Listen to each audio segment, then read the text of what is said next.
Senator Kramer, income tax subtraction modification, state law enforcement officers. You may begin when you're ready. Turn this on, or do you all do it? Done and done. Well, good afternoon, members of the committee. Ben Kramer here to introduce Senate Bill 70. Colleagues, it's a fairly simple, straightforward bill that creates parity amongst our law enforcement units in the state.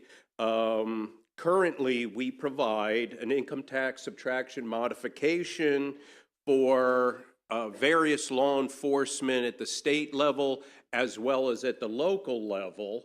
But that modification, and it's up to $5,000 of income that is earned by the law enforcement officer. We have provided that to the Washington Suburban Sanitary Commission Police, the Maryland National Capital Park and Planning Commission Police. We've provided it to the Maryland Transportation Authority Police. We have not provided it to the Maryland State Police and other state law enforcement officers. And the subtraction modification is for those officers who reside in where their residence is in a location that the political subdivision has a crime rate that exceeds the state's crime rate. So with that, I would ask for a favorable report to bring parity to our state police and other state law enforcement personnel and give them the same benefit. Thank you, Madam Chair. Thank you, Senator. Good to see you. We Good to see do you. have a question from Delegate Hartman.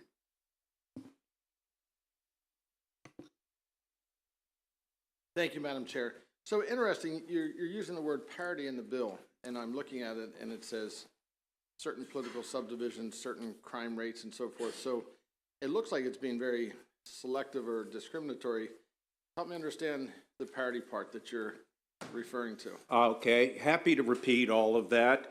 This is something that we are currently providing for Maryland National Capital Park Police, the Washington Suburban Sanitary Commission Police, the Maryland Transportation Authority Police, which, by the way, that was my bill from several years ago, and now we are adding any other state law enforcement unit. So we have provided it for others, we just have not done it for certain state law enforcement, in particular, our Maryland State Police. So knowing that our state police and our other women and men of law enforcement aren't paid particularly generously, this is an opportunity, if they are residing in a community where the crime rate is higher than where it is in the rest of the state, this is an incentive for them to move into that kind of community, to reside there, and have a very small benefit. We have provided this to local law enforcement throughout the state. This brings parity and equivalence to our state police that they have not had.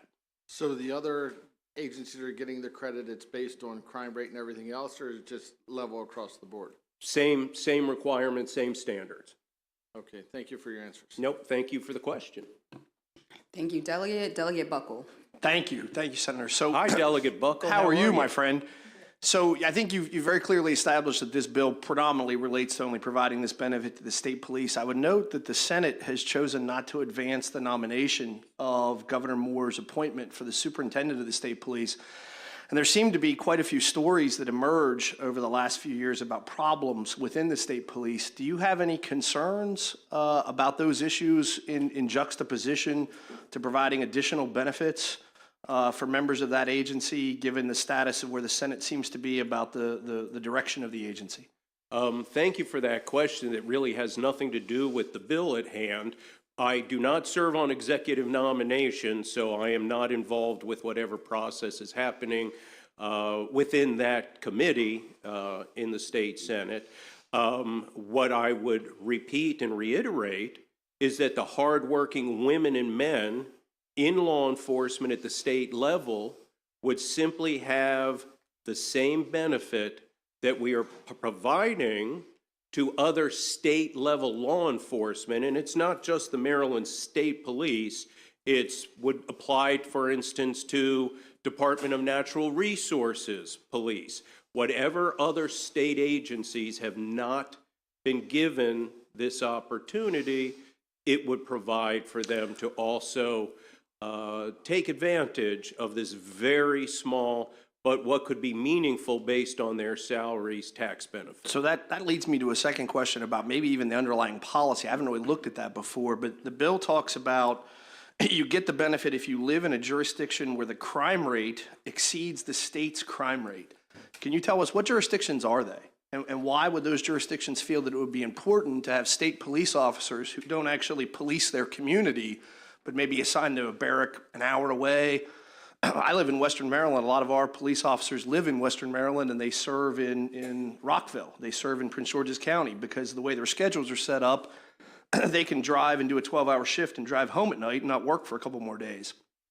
What jurisdictions would this benefit accrue to in terms of having officers move there, and why do you think that those jurisdictions would want state police officers to move into their jurisdiction? Thank you for that question, and I would assume that having a police officer in a community, even if they drive from the Rockville barracks to wherever, if they come back, they're shopping in the community, they're attending movie theaters in the community, they are involved in community life and community activities, and having that additional presence could be beneficial to a community that has an exceptionally high crime rate. Now, what those specific communities are, I don't have that information, but I'm sure it's out there, and maybe with a simple Google search, you might be able to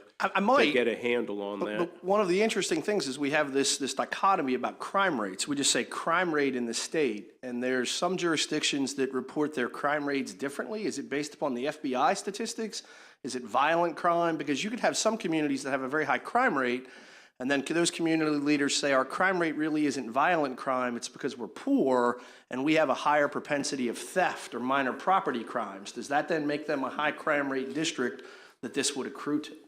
I am assuming that the state monitors and has the figures and the statistics with regard to crime rates throughout the state, whether that's based on FBI statistics. I would say that the state would be remiss not to be ensuring that that information is available and accessible. Thank you. No, thank you. Delegate Hornberger. Thank you, Madam Chair. And just a clarifying question here. This bill is strictly enabling, right? It doesn't mandate that this credit be offered? No, it would be made available. Okay. So, Correct. So it has to be offered. And then if there's I'm looking at the fiscal note here, it just says that general funds may decrease by 202,000. So does that assume that all these jurisdictions are going to offer this tax credit and everyone's going to utilize it? Well, I guess they're looking at if every single officer that is in one of these jurisdictions avails themselves of this small subtraction modification, then that might be the potential impact. Right, so if there was a jurisdiction, like let's say Ocean City, where they have a lot of crime and they want to incentivize officers to come to that and they qualify, this enabling legislation would allow them to offer that tax credit. Ocean City has their own police department, and whether they have chosen to provide a subtraction modification for their local department, there are a number of local departments throughout the state that have done that. Right. I'm not familiar with the Ocean City Police Department, but I'm not familiar with their having a particularly high crime rate in Ocean City. But well, I do know that during the summer, having formerly lived there, they have an uptick in crime. Sure. That's why they have to bring on additional officers, and of course, there's costs that are associated with that. but there's also a cost associated with that bill. I'm just wondering how they're going to come up with the revenue to cover this along with the influx. It's not the local, the locals won't be doing this. This is at the state level. This happens through the comptroller of the state's Right, office. but I believe there's a barracks there in Berlin. Yeah, close by, no, and that would be a wonderful thing to have those state police at the Berlin barracks located. If Ocean City happens to be one of these locations where the crime rate exceeds that of the state, I would be surprised if that's the circumstance. But certainly if it is, then Ocean City would certainly be a beneficiary of this legislation. All right, thank you, Madam Chair. Any other questions? I'm back straight out of Senate Finance, so. All right, if that concludes the testimony on Senate Bill 70.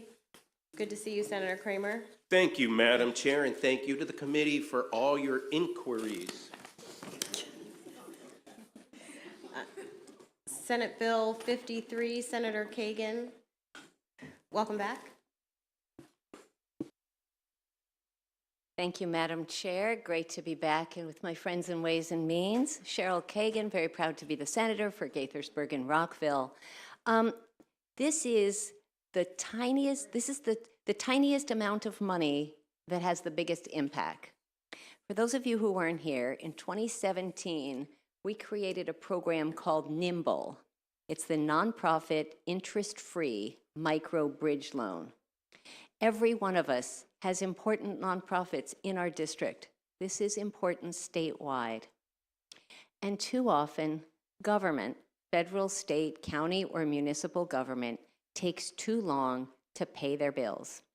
Too often, our nonprofits have to spend the money, reserve the space, hire the workers, do the project, and then submit for reimbursement. We've had testimony of it not just taking months, but taking almost 2 years to get government reimbursement.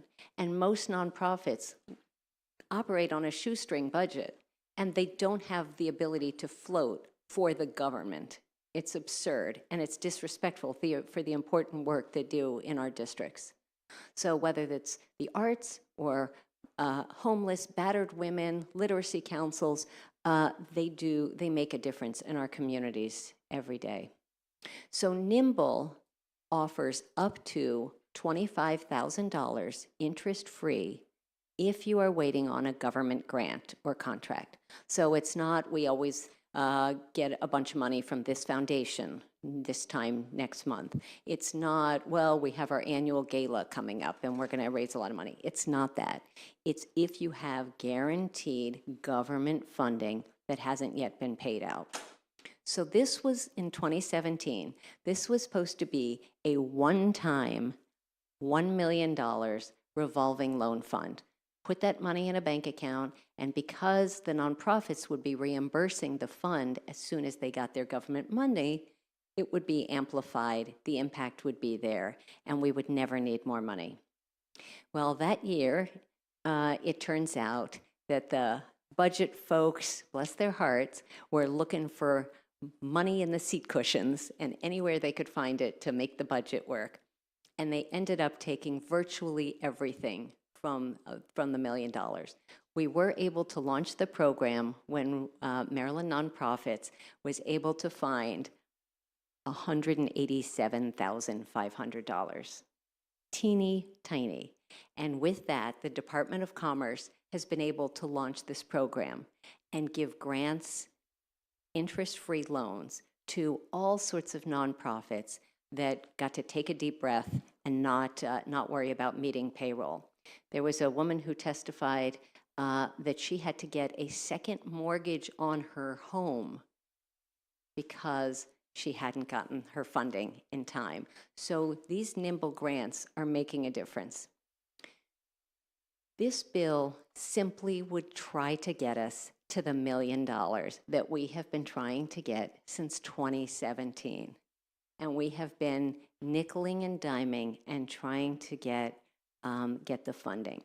There is a marketing campaign that the Commerce Department created several years ago that they have not launched. Why? Because they don't want to create a demand that there isn't the money to meet. But word of mouth about this money has spread, and we now have a waiting list of, I think it's 13 different nonprofits that are waiting for the money. And for the first time, we're not able to give those loans. I want to give you an idea that the grants on the waiting list are from Anne Arundel, Baltimore City, Baltimore County, Frederick, Montgomery, Prince George's, Wycomico. They are from all over the state, and they really need the access to the funding. So I don't want to take up too much of your time, but this is a really modest bill that has an impact in all of our counties, in every nook and cranny of the state. And it's a one-time thing, and you won't have to hear about it again. Other than, I hope you will tell the nonprofits in your district about the availability of this money, because it really is a lifesaver for many of them. And it has proven to be so effective that the next, there is a plea to increase the $25,000 cap. But first thing we want to do is eliminate the waiting list and continue to allow these nonprofits to make a difference in helping our constituents. I am happy to take any questions. Thank you all. Thank you. Are there any questions from the committee? Okay, seeing none, thank you. Thank you all. That concludes the testimony on Senate Bill 63, Senate Bill 55. Senator West.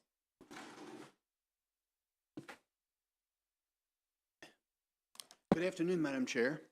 And it's so nice to see so many old friends around the tables, as well as a couple of new ones. I'm Senator Chris West from District 42, Baltimore County. This is Senate Bill 55. You've heard the identical bill, so I don't think I need to go into details about the substance of the bill, House Bill 179. That passed this committee, it passed on the floor of the House by 136 to nothing. My bill, Senate 55, passed on the floor of the Senate by 45 to nothing. The only difference between the two bills is a date. The Senate bill provides that the act shall be construed to apply retroactively to affect any decedents dying on or after July 1st, 2018. The House bill uses the date January 1st, 2019. I'm quite content for you to conform my bill to the House bill and have both bills read January 1st, 2019. And with that, I'm done unless people have questions about the bill. Are there any questions? Okay, thank you. It's a pleasure to be here. Thanks. That concludes the testimony on Senate Bill 55. Senate Bill 94, Senator Jackson was here. We will skip over that. Senate Bill 141, Senator Elfreth, welcome. Thank you so much, Madam Chair, Madam Vice Chair, which is a great thing to say, and members of the committee. Senator Sarah Elfreth, representing District 30, here to present Senate Bill 141, Income Tax Subtraction Modification for Adoption Expense Alterations. Very simple bill that this committee and the House passed the cross-file of unanimously. Delegate Resnick's bill, if that helps at all, as an ode to him. It simply doubles the current subtraction modification for families who adopt in both a normal circumstance and children who are of special needs. So very low fiscal note, very great impact, and I respectfully request a favorable report, also passed unanimously in the Senate. Thank you. Very efficient. Any questions? I heard there were points for that. All right, thank you. That concludes the Okay, testimony thank on you. Senate Bill 141. Senator Jackson, Senate Bill 94.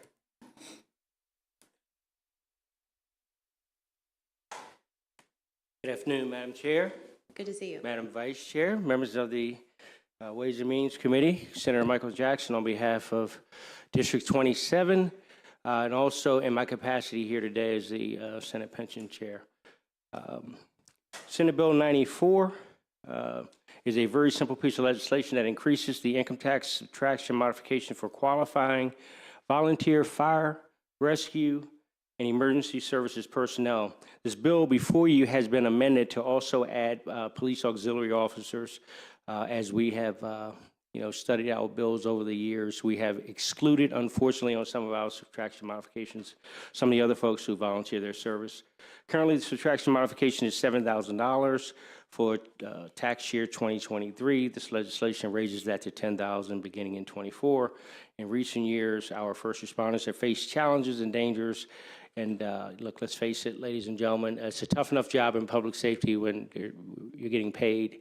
But just think about those who are doing it on a volunteer basis. I appreciate their work. I know we all do. We benefit from it. And this is a small piece of showing our gratification for them. Asking for a favorable report, Madam Chair and committee. Thank you. Any questions from the committee? Okay, thank you very much. Thank you all very much. Take care. Is Jeremy Lazier? Come on up. You have 2 minutes, sir. Senator Jackson, I appreciate you bringing this legislation front. I'm Jeremy Lazier from Washington County, Hagerstown, Delegate Brooke Grossman's district. And it's the honor for you guys to pass this bill into law. When I do my taxes, without this subtraction, I would owe state taxes. This gives me an extra $300-400 to put down on a car payment, buy a new car, or a house payment. This is going to increase volunteerism. It's not going to do everything, but it's going to put money back into the volunteers that need that extra help. And also, I challenge each of you to visit your local firehouses, put the gear on, learn what it's like to be a volunteer, learn how much hours it takes to become even a firefighter 1 or an EMT, and what they put online, and leave hot plates of dinner on the table so they can respond to calls. And I hope that you pass this with favorable and no amendments attached, so we can get this deal done. Thank you. Do you have any questions? Any questions? None. Thank you very much, sir. That concludes the testimony on Senate Bill 94. Senate Bill 174. Ruth? Thank you, Madam Chair, Madam Vice Chair, and members of the committee. My name is Ruth Vereen, here on behalf of Senator Gazzoni of District 13 to present Senate Bill 174, Sales and Use Tax Exemption Redevelopment Areas in Baltimore County Sunset Extension. It passed the Senate unanimously with an amendment to add sponsors. Senate Bill 174 extends the limited exemption of the state sales and use tax on construction materials and equipment for another 10 years. This incentive helps offset the additional expense of developing on a brownfield site.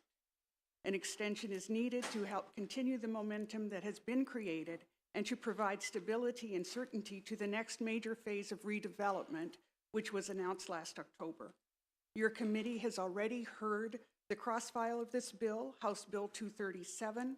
It passed unanimously both through this committee and the House of Delegates.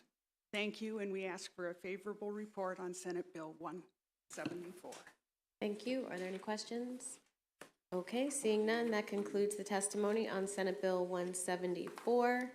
Senate Bill 189, is Senator Rosapep? Yep. You snuck in here. I did. Thank you. It's good to be back. So this is the cross-file bill that you had dealing with the Maryland Small Business Retirement Savings Program. It's up and running. It's actually serving small businesses and their workers. One of the ways that they need to expand and get the word out to small business is to be able to get information from the controller's office, not tax information, but names of businesses, contact information. And the House version and the Senate version do that. Controller's supportive of it. The bills that came in, you improved and amended it, and we took your amendments. So this is now the posture identical to which you passed the cross-file out of here. Any questions for Senator Rosapep? Okay, seeing none, thank you very much. Thank you. That concludes the testimony on Senate Bill 189, Senate Bill 242, and there are two folks here from the Comptroller's Office. Come on up.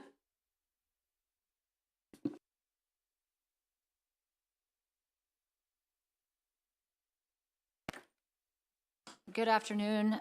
This bill was sponsored by Senator Gazzone on the Comptroller's behalf. My name is Krista Sermon, representing the Comptroller.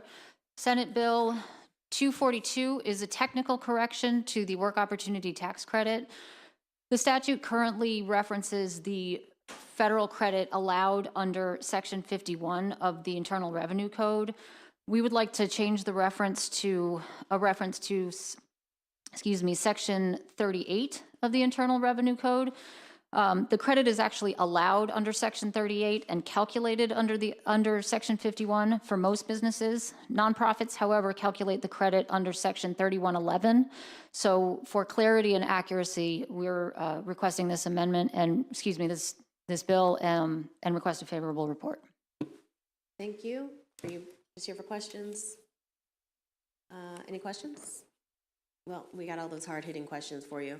All right, that concludes the testimony on Senate Bill 242, and don't go anywhere, Senate Bill 243, and you can go right ahead. Yes, ma'am. Good afternoon again. This is another bill that was sponsored by Senator Gazon on the Comptroller's behalf. This bill amends the Child and Dependent Care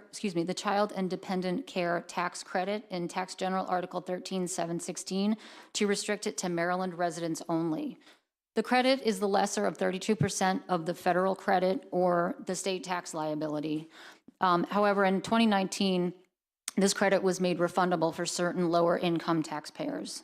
Subsequent to those changes, the Comptroller's Office staff identified a scheme where non-residents with zero Maryland income were filing non-resident returns and claiming a refund of the Child and Dependent Care Tax Credit.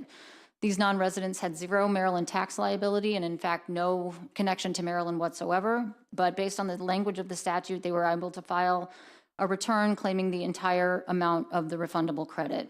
This appears to be an unintended result of the statutory language change that happened in 2019. This bill closes that loophole to allow only Maryland residents to claim this credit. So we request a favorable report. Thank you. Any questions, committee?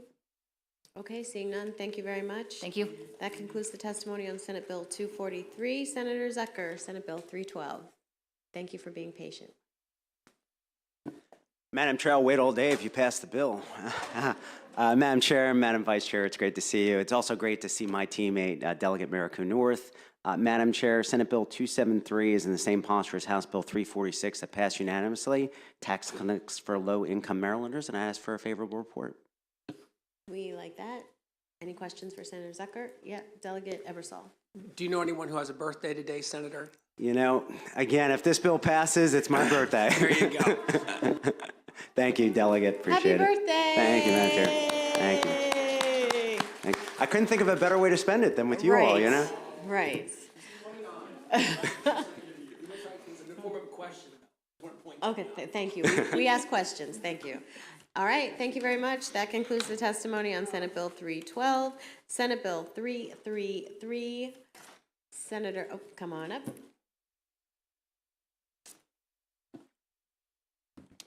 Good afternoon. I am here on behalf of Senator Antonio Hayes, who represents the 40th Legislative District in Baltimore City.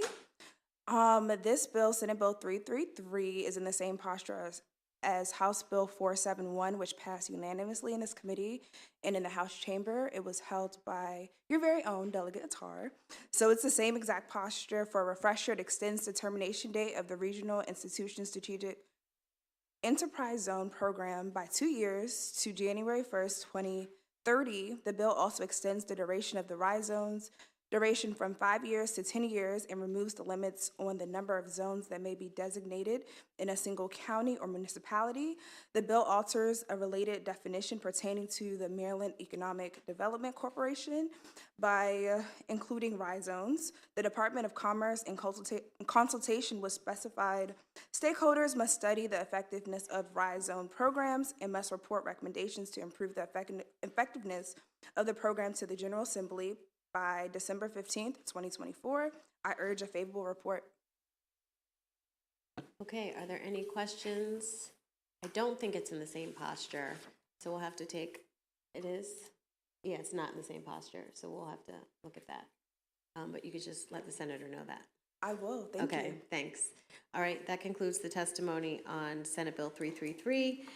Senate Bill 396, Senator Gallion, Cecil County Bill. I was going to ask Hornberger to say a couple words, but he's stepped out.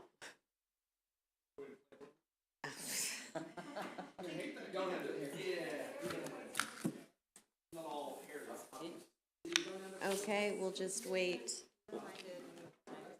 Okay. I think he's been reminded.